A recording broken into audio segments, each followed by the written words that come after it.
Story time about how my boyfriend is bullying me into losing weight. Disclaimer, this is not my story time. It was sent to me on Instagram. My boyfriend and I have been together for 2 months. He's a personal trainer, so he's really into fitness. When we started dating, I wasn't super fit, but I definitely was toned. Unfortunately, I got the Rona, so I got fired from my job because I couldn't work for 2 weeks. I was super sick and I really became depressed. I basically sat on my couch for those 2 weeks and ate a lot. Before I knew it, I had gained 7 pounds. When I finished my quarantine, I finally was able to see my boyfriend. And when he first came into my house to see me, he looked shocked. He looked me up and down and said, "Did you gain weight?" I said, "Yeah, I probably gained like 7 or 10 pounds. And then he asked me how I could let myself go like that. I told him I was totally by myself, cooped up in my apartment, and I had nothing else to do but eat. And that's when he said, and I quote, "Well, we need to get you back into the gym to get you in shape again, because I don't want a fat girlfriend." I laughed because I thought for sure he's joking, but then he said, "Stop laughing, it's not a joke." My stomach sank and I felt like I was gonna poop my pants. I started to cry and he told me that I shouldn't be a baby, that he's allowed to be honest with me about stuff like this because it has to do with him being attracted to me. So in other words, he wasn't attracted to me anymore. That's when he went into my room, picked out a pair of leggings and a sweatshirt, told me to get dressed, and took me straight to the gym. He made me exercise for an hour and a half. Instead of getting upset about it, I decided to just take it in stride and go with it. I thought maybe I can get in the best shape of my life now that I have a trainer boyfriend. As we were working out, he kept commenting on my thighs. He said that they needed to have a gap and that instead of being muscular, I was super soft. Again, I started to cry. Part 2 is up. Part 2 of how my boyfriend is bullying me into losing weight. Disclaimer, this is not my story time. It was sent to me on Instagram. After he told me that I was soft at the gym, I started to cry again. I told him that I needed to be more sensitive towards my feelings and that I didn't want to be in a relationship if he was going to be like this toward me. That's when he said that he didn't want to be in a relationship with me because I had gained weight and that's not what he had signed up for. That's when he told me I needed to look around and see all the fit women in the gym and that he could have any of those girls. I was in utter shock. I just couldn't believe that he was talking to me like that and I had never seen that side of him before. The more I cried, the angrier he got, but finally he said, "Okay, I'm sorry. Let's just do 20 minutes on the Stairmaster." That's when I told him I didn't want to work out anymore. Mind you, he had already had me at the gym for an hour and a half. That's when he said, "Fine, I'll take you home, but I'm coming back to the gym." The whole way home, he stayed quiet and gave me the cold shoulder while I cried. He pulled up to my house and I got out of the car and he literally sped away as fast as he could. He proceeded to give me the cold shoulder for the next 2 days. I finally broke and texted him telling him we needed to speak. That's when he said we could talk at the gym. I agreed and he went to pick me up. But the first thing he wanted to do at the gym was put me on a scale and weigh me. I told him absolutely not. Part 3 is up. Part 3 of how my boyfriend is bullying me into losing weight. Disclaimer, this is not my story time. It was sent to me on Instagram. He was trying to force me to get on the scale so that he could weigh me because he wanted to see how much weight I could lose in 1 week. I kept saying no, but then he said fine. Then he handed me a piece of paper and said, "Here's the diet I want you to follow for the next 4 weeks. I grabbed the piece of paper and just put it in my purse. Then he has the audacity to get mad at me for not even looking at the diet. He said that I was disrespectful and that I didn't even look at the diet and that it took him hours to write all of that out. And then he said the thing that crushed my heart. He would be embarrassed to take me around his friends and family with the way that I looked. As soon as he said that, I ran out of the gym and walked home. Of course, he followed me and told me to get in the car, but I refused. I finally got to my house and he called me. I told him I needed some time away from him and that his behavior was extremely toxic. And that if I didn't have a problem with my weight, neither should he. That's when he said that he was accustomed to only being with girls that were super fit and even had abs. He told me that at first he wasn't convinced if he should date me, but I had a really pretty face. And that he was willing to overlook the fact that I wasn't super fit. He's a total narcissist, but I'm still in love with him. I tried to break up with him, but he said no. And he's still insisting that we just go to the gym together at least. I don't even know how to respond to him. What should I say? Story time about how my boyfriend lied about having a terminal disease so that he could marry me. Disclaimer, this is not my story time. I repeat, this is not my story time. It was sent to me on Instagram. My now husband, who I actually ended up marrying, we met through a dating app exactly 1 year ago. From the beginning, he totally love bombed me. After we gave each other our phone numbers, he would text me every single day at night. He would call me beautiful and give me so many compliments. Some part of me knew that he was love bombing me and that it was wrong, but I also enjoyed it because I hadn't been treated like that in a very long time. He asked me out on a date and we actually lived 2 hours away from each other. So he made the trip all the way down to where I lived. We had an amazing date. We talked for 3 hours. Then we went to the beach and stayed there for about 6 hours. We told each other our life stories, and he told me that he was looking to settle down and not just someone to date casually. This was obviously my goal too, so it was perfect. We were really compatible and we made each other laugh a lot. One of the first things that he made very clear to me was that he had money, and lots of it. He owned 2 companies and was starting a 3rd one. He took care of his entire family and even bought his parents a house. After dating for 2 weeks, he asked me to be his girlfriend, and of course I said yes. He would come down to visit me every single weekend. I was in nursing school at the time, and he even helped me pay for my education. I mean, this man was perfect, or at least I thought. After almost a month, he started talking about marriage. I knew I liked him a lot and I was definitely falling in love with him, but I just wasn't ready to talk about marriage. And I told him that. He said that he was really disappointed that I wouldn't consider marrying him. I told him that it wasn't that, and maybe even date for a few years before we got engaged. This is when he got really upset, and out of nowhere, he just yells out, "I may not have a few years to live." He then pretended to break down and start crying, but no tears were coming out of his eyes. I knew it was strange behavior, but I couldn't believe that he would lie about something like that. He explained to me that he had a terminal disease, but wouldn't tell me what it was, and told me that the doctors only gave him a year to live. Obviously, I was shocked. I couldn't even stop crying. Then he told me that that's why he wanted to get married to me. He wanted us to get married and pregnant before he passed. Then he pulls out a huge diamond ring. This man was asking me to marry him after only a month of dating. And unfortunately, I said yes. Part 2 is up. Part 2 of how my boyfriend lied about having a terminal disease so that he could marry me. Disclaimer, this is not my story time. I repeat, this is not my story time. It was sent to me on Instagram. After he told me that he had that terminal disease, I couldn't say no to him, so I accepted the engagement ring, but it would be the biggest mistake of my life. He was so happy about us getting engaged, but all I could do was cry because he told me he had only 1 year left to live. Before I knew it, he hired a wedding planner, and he even started planning our engagement party. Mind you, we had only been dating for a month. This is around the time that he became really possessive. He was getting more and more jealous of my friends, and if I was going to hang out with family or friends, he would guilt trip me into staying with him because he only had a year left to live. I felt like I was trapped. We were both super involved in the planning of the wedding, and it was actually really nice for me to have that time with him, but then other times he would get really jealous. For example, I have a group of friends and we usually have dinner every Friday night. My friends and I are really close, and when they found out about my engagement, they flipped out and told me that I shouldn't get married. Somehow my fiance caught wind of this and told me that I couldn't hang out with my friends anymore, especially the guys in the group. He also made me promise that I wouldn't speak to them after he passed away. Even my family didn't want me to get married to him. My family would question me all the time, asking me what his terminal disease was, and to be honest, I couldn't even tell them. Every time I brought up the subject to my fiance, he would get upset and ask me if I didn't believe him. I told him my family and I just wanted to know what it was that he had. He told me that he had a tumor. He didn't say where or if he was getting any treatment, and I basically knew not to ask him about it again. I was so stressed because my family didn't want me to marry him, my friends didn't want me to marry him, and now I couldn't even see my friends, and I even had to drop out of school so that I could spend all my time with him. Now don't get me wrong, I was in love with him, but knowing now that he was going to pass away, part of me was putting up a wall so that I wouldn't be so devastated when he passed. I mean, what else could I do? The wedding came around really quickly. My dress was beautiful, the venue was absolutely stunning, the food was delicious, and my entire family and friends were there. It was actually one of the happiest days of my life. We had an amazing wedding and the reception was so much fun. I basically danced with my husband all night long. For our honeymoon, we went to Europe. Of course, we stayed at the best hotels. We would go shopping and eating at the best restaurants, but he became even more controlling and jealous. If a man happened to pass by and I looked at him, he would get upset at me. Anytime I got on my phone to do anything, he would ask me what I was doing, and every time I would call my mom, he would get really annoyed. It got to the point where I stopped calling my family because I didn't want him to get upset. Part 2 is up.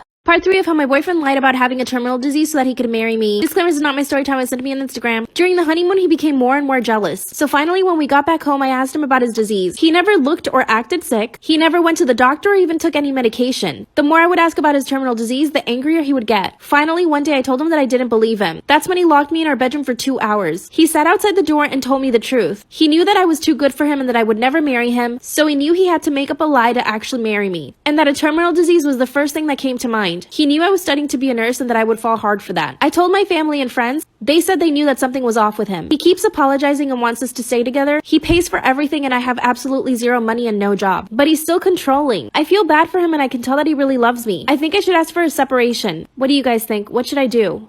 Story time about how my husband's mistress tried to mace me and kidnap me. Disclaimer, this is not my story time. Husband and I have been married for 4 months. So yeah, not very long. We dated for 2 years and everything was pretty much okay. At the beginning of the relationship, I had my doubts about him. I earn a lot more money than he does and he's always resented me for that. He makes comments and jokes about how I'm the one that brings the bacon home. Finally, I told him that he needed to stop doing that, especially in front of our friends and family. But other than that, we've had a really great relationship. I never thought that he was capable of ever cheating on me. We finally got married back in 2017. The wedding was so special and our families were there. Our honeymoon was amazing, and when we got back home, we both decided that we wanted to buy a house together. Or mostly, like, I decided to buy a house and he would give me some money. Obviously, this didn't bother me because I knew it was our forever home, so I didn't mind paying for it and having him help me with the rest. After we settled into our new home, my husband decided that he wanted to get a better paying job. Obviously, this made me really happy because it would give him more confidence if he was earning more money. He decided to switch to financing and he started working on Wall Street. 2 months after getting married, he started earning way more money than I did. This made him so happy. But he quickly started to change. He only bought expensive designer stuff. One thing I did notice was that he never invited me to go to his office. So like the good wife I am, I decided to surprise him at his office with lunch. And when I got there, I was greeted by his assistant. I didn't get worried because I didn't find her very attractive. She looked very plain Jane and homely. But when I finally saw my husband, I asked him why he didn't tell me that he finally got his assistant. He told me that he just forgot and he didn't think it was important. So I let it go. But I noticed that his assistant was trying to be overly nice to me. And she was also asking me a lot of questions about my husband. But like I said, I didn't feel insecure at all just because I didn't think she was very attractive. At the end of the year, my husband and I are invited to the Christmas party. Of course, his assistant is there, and she proceeds to get drunk and start telling me things like how I was so lucky to be married to my husband and how I should be more grateful to him. Obviously, I took offense. I went straight to my husband and told him what his assistant said to me. That's when my husband laughed it off and said that I was reading into it. 2 seconds later, he's in his office with her yelling at her. Part 2 is up.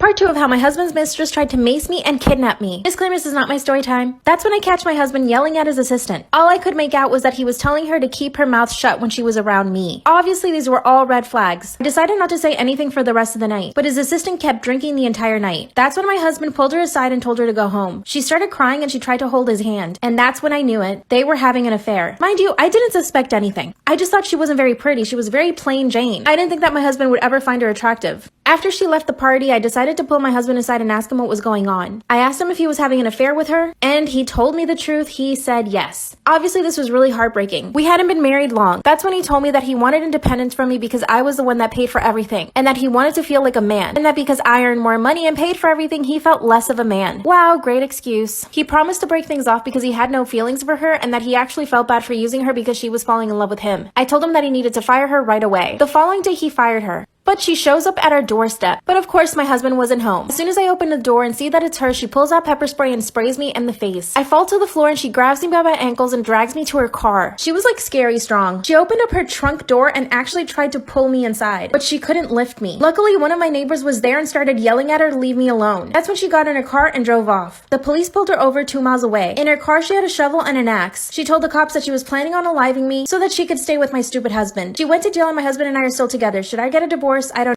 Story time about how I broke the news to my very religious family that I was single and pregnant. Disclaimer, this is not my story time. It's sending me on Instagram. My parents are very religious and super strict. I was never allowed to have boyfriends or even talk to boys or even have guy friends. My girlfriends only could come over to my house and I could never go over to friends' houses. I was never even allowed to go to parties. Anytime I needed to make a phone call, my parents would monitor the phone call. So there was absolutely no way I could get away with anything. And I never even lied to them. I got straight A's and graduated valedictorian from my high school. When I turned 18, I went to the university my parents wanted me to go to. My parents are very rich and have lots of money. So I knew that they would get me into whatever university they wanted me to go to. When I finally got accepted into university, I begged them to let me stay on campus, even though we're only a 2-hour drive away from the university. I wanted to have privacy. And of course, I wanted to feel like a grown-up. After months and months of convincing my parents, they finally said yes. They even got me a private dorm so that I wouldn't have to share my room with anyone. For the first time in my life, I had independence and I could make my own decisions. But still, all in all, I was a pretty good girl. I would go to class, go study at the library, and then go back to my dorm. I never went to any parties, but I did start making friends. One of these friends was a really wild girl. She was in my dorm building and she pretty much did everything I ever wanted to do. She was wild and crazy and I just wanted to be like her. She started inviting me to all these house parties and I didn't know how to say no. I went to one of them and I met this really cool guy. At least I thought he was cool at the time. We spoke all night and he tried to make me believe that he was this perfect little boy. And of course, I fell for it. After hanging out a few more times, we did the dirty, and then he ghosted me. This was the first time I had done anything like that, and I was really heartbroken. I was convinced that this guy was gonna marry me. That's how naive I was. After the last time I'd seen him, I realized that I hadn't gotten my period. And when I checked my calendar, it had been 2 months since I got my last period. Now you may ask why I didn't notice this before. Pretty much because I was studying all the time. I never really gave myself any breaks and I was constantly reading books and doing homework. I basically lived in my books. When the realization of not having my period for 2 months came in, I was devastated and I knew that I was pregnant. I ran to the nearest drugstore and got a test. When I saw that it was positive, the first thing I did was call the boy. But like I said, he had ghosted me. But this time he did answer the phone because it had been a few months. I told him that the test was positive. He told me the baby wasn't his and then he hung up. Unfortunately for me, I had no idea where he lived. I decided to Google his name and apparently he didn't even go to the university that I was going to. He was just a friend of some guy that went there. Finally, Christmas break arrives. I was 4 weeks pregnant and I showed up to my parents' house. Part 2 is up. Part 2 of how I broke the news to my very religious parents that I was single and pregnant. Disclaimer, this is not my story time. I was sending me on Instagram. I was 4 weeks pregnant. The guy that got me pregnant had ghosted me, and I knew I had to go home for Christmas from university. I had thought of how I was going to tell my parents, and I even wrote them a letter. I was simply going to hand my parents the letter as soon as I got home. But when I got there, they were so happy to see me. I hadn't been home for a few months, and I could tell that they really missed me, and I just didn't want to spoil the moment. So instead of telling them the first day, I waited until the second day. I came out from my bedroom, and my mom asked me why I looked so pale. This is when I just said it. I'm pregnant. My mom instantly instantly began to cry and asked me what happened. I could hear my dad coming down from the stairs. I turned around and said to him, "I'm pregnant." When my dad saw my mom crying, he sat down on the couch and said nothing. And this was scarier than him yelling at me. My mom joined him on the couch and then I sat on the floor right next to them. That's when I just decided to tell them the truth. From beginning to end, I told them exactly what happened. Then my dad said, "Don't worry, we will help you." I could not believe it. And as soon as my dad said that, my mom stopped crying and said, "Yeah, he's right. We're your family and you don't need that guy." The only thing my dad asked from me was to stay in university. And I told him that there was no way I was going to let my education go to waste. I could tell my parents were really disappointed in me, but they didn't say anything. We had all our family coming over for Christmas dinner, and my dad announced it to everyone then. Instead of acting the way I thought he was going to act, he was almost happy. He wasn't angry, but he was disappointed, but he didn't hide it like a little dirty secret. My family congratulated me, and they were all very happy. But of course, they started asking all these questions. When I told them that the father wouldn't be involved, they were really upset. Luckily, my aunt was dating a private investigator at the time. I gave her the baby daddy's number and name, and she gave it to her boyfriend. He came back with a bunch of information for me. Apparently, he was a dropout and didn't have a job, but he came from a very wealthy family. So my parents and I decided to get a lawyer and ask for child support. When I had the baby, my family was so happy. He is literally the light of our lives. He is so loved by his grandparents, and I'm so grateful to my parents. We all live together, and my baby is 5 years old now. His grandpa and him are best friends, and they do everything together. Now, the baby daddy wants to be in my child's life, but I don't know if I should say yes or no. Up until last year, he didn't want anything to do with us. But now that he sees that the baby is older and he plays, he wants to be involved now. I don't know if I should say yes, but I also feel bad depriving my child of his father. Merry Christmas, and what should I do? Story time about how my boss severely bullied me because she was envious of me. Disclaimer, this is not my story time. It was sent to me on Instagram. I work at a really high-end nail salon. I'm talking about $200 to $300 per manicure and pedicure. So it's very high-end and our clientele is very rich. My goal has been to open my own nail salon, but it hasn't happened yet. Obviously, I don't have enough money to open it, so I needed to get a job. This new nail salon had opened up near my house. It was the prettiest thing I'd ever seen in my life, so I definitely wanted to get a job there. I went in for an interview with the owner of the nail salon. During the interview, she was really nice, but kind of gave off that queen bee vibe. Like, she was the popular girl and she didn't want anyone else to be popular or pretty. I got a call from her a week later and she asked me if I could do her nails to see how well I did. And when I did her nails, she was impressed. She said that I was really good and that I was hired immediately. I started working and within the first month, I had the biggest clientele list. A lot of clients were asking for me to do their nails. And when other clients heard the other clients ask for me, they also started asking for me. You know, word of mouth. I was extremely proud of myself. Not only was I making a lot of money, but I was actually building a clientele base that really loved my work. Don't get me wrong, the other girls at the salon were actually really good, and so was the owner. If we were really busy, sometimes the owner would pick up any walk-in clients. And one of the walk-in clients came in and asked specifically for me. The owner told her that I was busy and that she would do her nails. That's when the girl said that she would come back whenever I was available. My boss quickly snapped at the girl and told her that she was just as good as I was. The worst part was that she said it loud enough so that everyone in the salon could hear her. The client clearly felt uncomfortable but agreed to it anyway. Later that day on my break, I could hear my boss talking in the kitchen. I decided to wait outside and see what she was saying. Sure enough, she was talking about me and telling one of the other girls that I thought I was too pretty for this job and that I didn't have any experience. She also said that I probably just watched YouTube videos in order to learn. Number one, I have 10 years of experience. And number two, it doesn't matter if you watch YouTube videos as long as you're learning. This obviously hurt my feelings and I tried not to cry. Then I realized that she did it on purpose. She was speaking really loudly and she knew that I was about to go on break. That's when I realized that she was definitely trying to bully me. The following day, I get a phone call from her telling me that I should stay home. When I asked her why, she said that she hired a new girl. And she said, in fact, don't come at all this week. And she basically hung up on me. Part 2 is up. Part 2 of how my boss bullied me because she was extremely envious of me. Disclaimer, this is not my story time. I sent me on Instagram. After she told me not to come into work for an entire week because she was hiring a new girl, I decided to go in the following day and just make sure that I still had my job. I walked in and said hi to everyone. This is when, once again, I catch her talking trash about me with the new girl. She told the new girl that I thought I was better than everyone and that she should definitely stay away from me. But again, I didn't say anything just because I didn't want to have any confrontations with my boss. I waited a few seconds, knocked on the door, and entered. I asked her if I could speak to her and she said yes. I told her I couldn't stay off working for a full week. This is when she said, okay, fine, you can come in tomorrow. But you're gonna have to train the new girl because she has 0 experience. So essentially, I wasn't gonna be doing anyone's nails, I was gonna be training the new girl. This made me upset, but I knew that I needed to play my cards right. So I said yes with a smile on my face. I trained the new girl for the entire week and she actually turned out to be pretty good at nails. The following week, she was even taking on clients for gel manicures. Now, I thought this was gonna make my boss upset, but it actually made her really happy. Finally, I see that everyone's starting to pack up their stuff to leave early. I asked one of the girls what was happening and she said that everyone was going to dinner together. I said, oh, okay. And she said, weren't you told? No, I was not told. I knew this was another intimidation/bullying tactic from my boss. My boss had even invited the new girl, and not me. They all left, went to dinner, and my boss pretended not to even see me when she was leaving. The following day, I come into work and one of my clients is already waiting for me. We sit down at the table and my client begins to tell me that my boss was talking trash about me before I came in, and that she even did it in front of the clients. She informed me that my boss was talking trash about my body, my hair, and my clothes, and that I was basically a JLo knockoff. I quit on the spot and took all my clients with me, over 22 women. I opened my own salon 2 months later. I'm now her competition. She sent me a message apologizing, but I haven't responded. What should I say?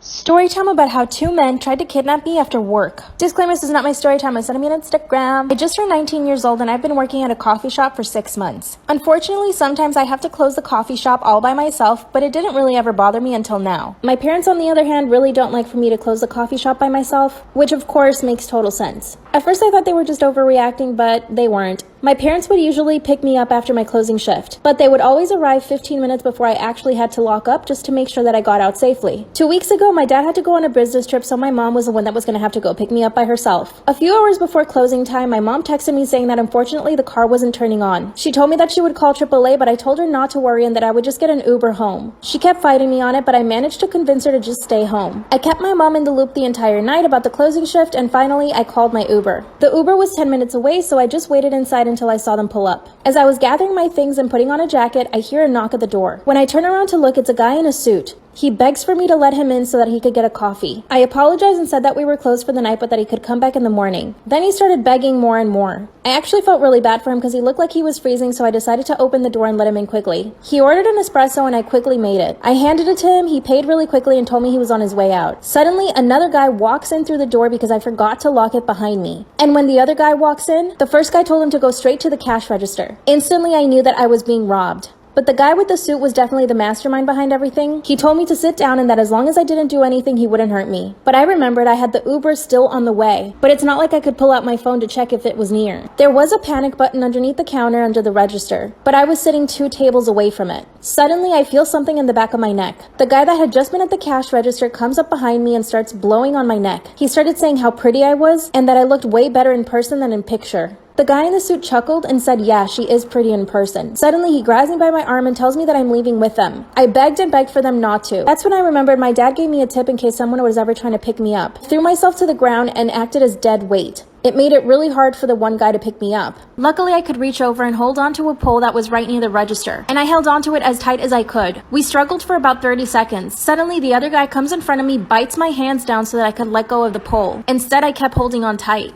Out of nowhere, my phone starts to ring and I realize it's probably the Uber driver. I told the guys that my Uber driver was waiting for me outside and that they would get caught. The Uber driver must have seen what was happening inside because he started beeping really loud. The guy in the suit puts me in a chokehold and I begin to pass out. Part 2 is up.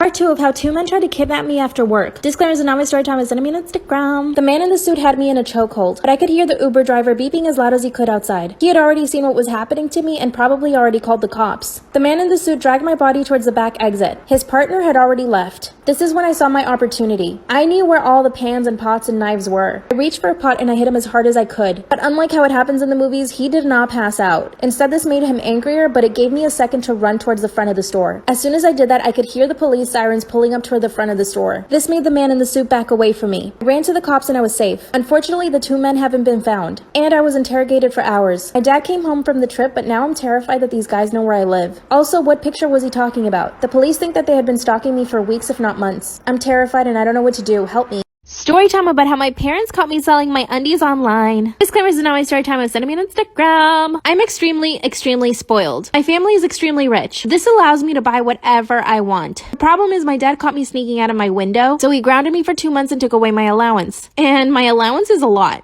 My dad usually gave me $150 a week. With that money, I would go to Starbucks every single day before school, and I would also treat my friends to Starbucks every now and then. More like every day. My friends and I would go to restaurants and have fancy dinners and lunches, and I also had a car. I would also go shopping almost every single Friday with my friends. I would get manicures and pedicures, and I could basically buy myself whatever I wanted just by asking my dad for the money. But now that I was grounded, that was not going to happen. By the way, I'm 20 now, but this was 3 years ago, so I was 17 when all of this happened. I can confidently say that that I was like the queen bee in my high school. Number one, I was in the cheerleading squad. Number two, I was super pretty popular and had lots of money. Therefore, everyone wanted to hang out with me. I knew that I needed to maintain my status and also the life that I had become accustomed to. Not being able to go to Starbucks every single morning really made me depressed. That probably made you roll your eyes, but I said what I said. Now, there was no way I was gonna go get a job somewhere. You would never catch me working at a cafe or a restaurant or something like that. So I knew I had to start making my own money online somehow. I did some research and found out that people would sell pictures and video of their feet. So I signed up for this stupid website and decided to do it. The problem was that by the end of the week, I had only made $46. This was clearly not enough. So I did some more research and found out that you could actually sell your undies. So I took my last $200, went to Victoria's Secret and stocked up on undies. And this is when things get really fun. Part 2 is up.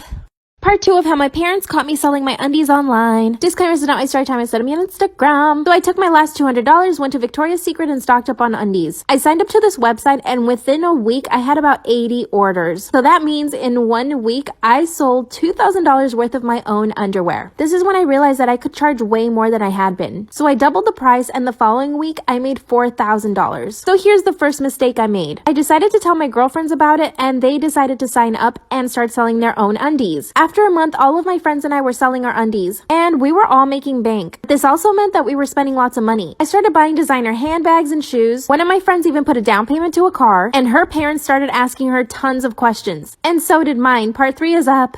Part 3 of how my parents caught me selling my undies online. Disclaimer, this is not my story time. It was sent me on Instagram. When my parents realized that I was buying all these designer bags and shoes, they started asking me questions. I was strong and I kept my mouth shut. Now my friends, on the other hand, who were also selling their undies, one of them got questioned by her parents and she gave up all the information. She even told her parents that I was the mastermind behind everything and that I had told all the other girls to start selling their undies, which was true. So it was official, I had been caught. Of course, my mom's friend runs straight over to my house and she starts spilling all the beans to my parents. My dad and mom came straight to my room and started rummaging through everything. That's when they find all my purses, my shoes, had stacks of cash in my drawers, and under my mattress. All of my friends got grounded, but my parents decided to take it a step further. They were so disgusted with me that they actually kicked me out of the house. But the good news is I had a lot of money, so I got myself a really nice apartment. So jokes on my parents. With all the money that I made, I decided to start a side hustle. I have my own employees and run my business from my house. My parents and I still talk and my dad's even invested into my new company. When I look back at what I did, I do feel shame, but at the same time, I've become so successful from that money. What should I invest in next? Story time about how my husband ran away with his brother's wife on their wedding day. Disclaimer, this is not my story time. It was sent to me on Instagram. My husband has been a serial cheater for the 5 years that we've been married. He started cheating on me 2 weeks after we got married. And no, he never bothered to hide any of it. Anytime I found out about an affair, I would ask him and he would be honest and tell me that yes, he was having an affair, but that he would end it. But of course I knew that once a cheater, always a cheater. So I never, ever, ever trusted him after that. I wanted to even the playing field, so I decided to have my own affairs. You see, I wanted to give him a taste of his own medicine so that he could see what it felt like.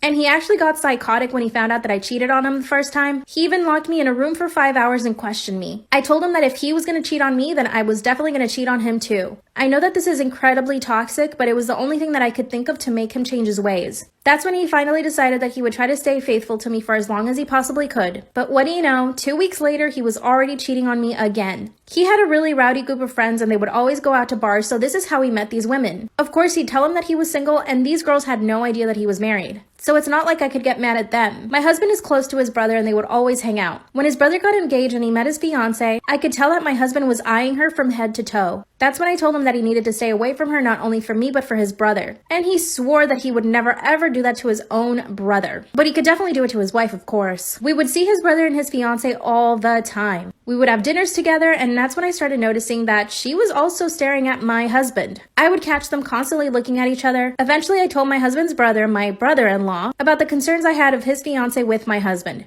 He laughed and even actually got mad at me for suggesting such a thing. I told him that he would regret it if he didn't take action now. A few weeks before the wedding, my husband started acting really strange. Part 2 is up.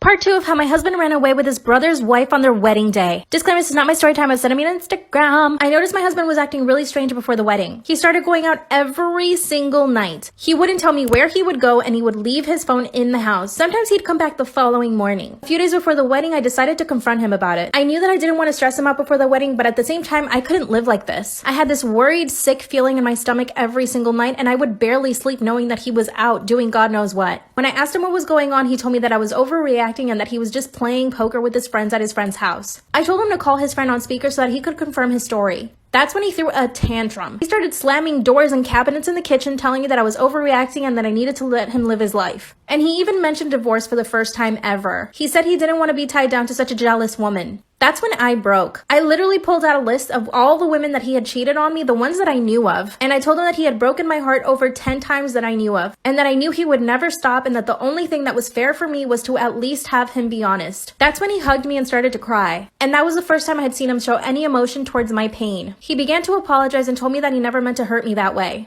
We hugged and we just watched a movie and everything was back to normal. But I knew that nothing was back to normal and that he was hiding something. Finally, the day of the wedding comes and he is stressed. From the moment he woke up, he was pacing in the house, sweating. He even had 4 cups of coffee. I asked him what was wrong and he said that he was just nervous for his brother. We finally head to the church where everyone is already waiting. And when we get there, the first thing I see is the bride. She's standing outside the church with the suitcase. Without even turning to look at me, my husband tells me to get out of the car quickly. Part 3 is up.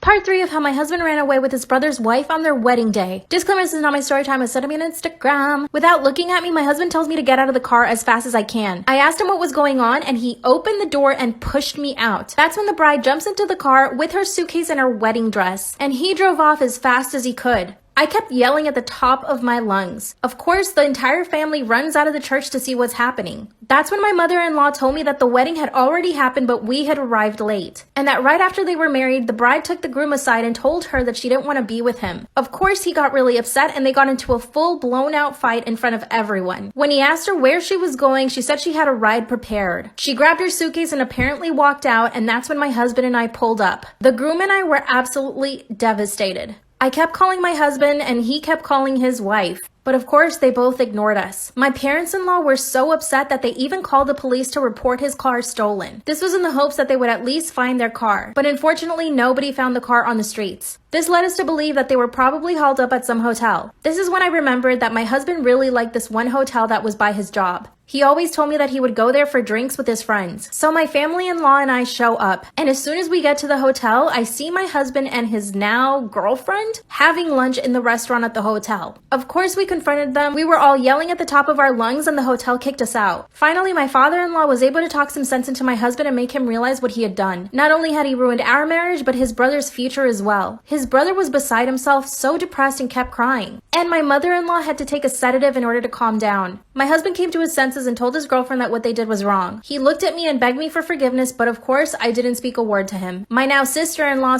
/ my husband's girlfriend, she decided to head straight to the airport and went back to her parents. It's been a few weeks now and my brother-in-law took her back. I still haven't forgiven my husband, but we're still living in the same house. I don't know what to do. Storytime about how my high school principal tried to date me after I graduated. TW, if you think this is gross, don't watch. And disclaimers, is not my story time. It's been 10 years since this happened, but when I was in high school, I was really popular. I was in the cheerleading squad, the badminton team, the volleyball team, and drama club. All the teachers knew me and I got along with almost all the students. I never had any problems with girls or guys. My high school principal was a huge history buff, and so was I. One day I went to his office and asked him if I could start a history club. He was really impressed by this and he said yes. I started asking students if they wanted to join, and mostly it was only boys. And these were the boys that I knew had a crush on me, but I made a promise to my parents that I would focus solely on school and not boys. So that meant no boyfriends for me. And I was totally fine with that. I wasn't boy crazy or anything. I really just wanted to get into a good college and make my parents proud. After I formed the club, the principal asked me if he could sit in on some of the sessions. I said, of course. Our history club would get together every Wednesday, and he would always show up without fail. I mean, obviously, I thought that he was interested in history, and he just wanted to share this experience with us, but clearly I was wrong.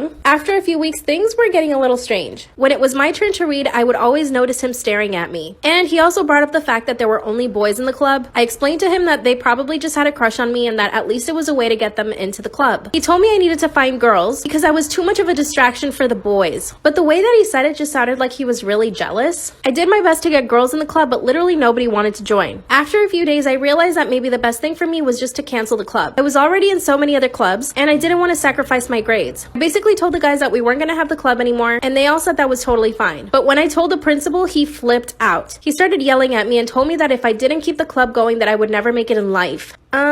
He said I wasn't being responsible and that I was letting down the club. So then I was basically forced into continuing the club. But then things got even stranger. He started showing up to every single get-together. And every time that it was over, he would ask me if he could walk me to my car. I mean, at first I thought he was just doing it so that I could be careful, I guess. But we were still on school property and I'm pretty sure nothing was gonna happen to me. That's when he started asking me if I had a boyfriend or if I liked any boys. Part 2 is up.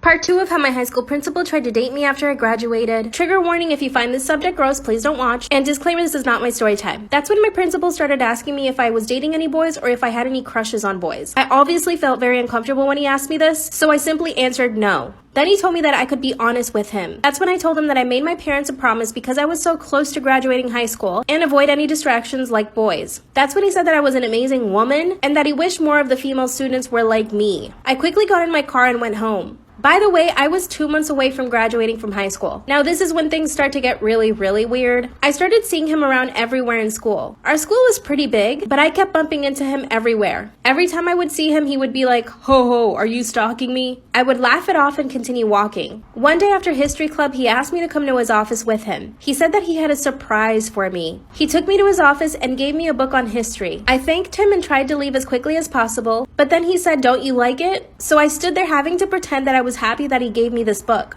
when in actuality, it made me really uncomfortable. That's when he said that he had seen me in the library reading a book on World War II, and that he just wanted to surprise me with the same book. So this was already letting me know 2 things. Number 1, he's watching me around school and at the library. And number 2, I'm not noticing when he's watching me. I was so creeped out, but I managed to keep my cool. I said thank you again and basically ran away. For the rest of that week, I tried to avoid him as much as I could. I didn't go anywhere near his office, and I avoided the library, which was one of my favorite places in the school. At this point, graduation was only a week away. I was totally wrapped up in my studies that I actually forgot about the principal. Until one day I get a friend request from him on Facebook. At first I thought it was weird, but then I accepted because I figured, well, I'm graduating, so I'm not really going to be seeing him anymore. 5 minutes after I accepted his friend request, I get this really long message from him praising me, saying all these great things about me. I didn't know how to respond, so I simply said thanks. Finally, the day of graduation came and I was forced to see him face to face. That's when he told me that he actually had another gift for me. That's when he hands me an envelope with a blank check. He had the biggest smile on his face. I told him I couldn't accept it and he got mad. Part 3 is up.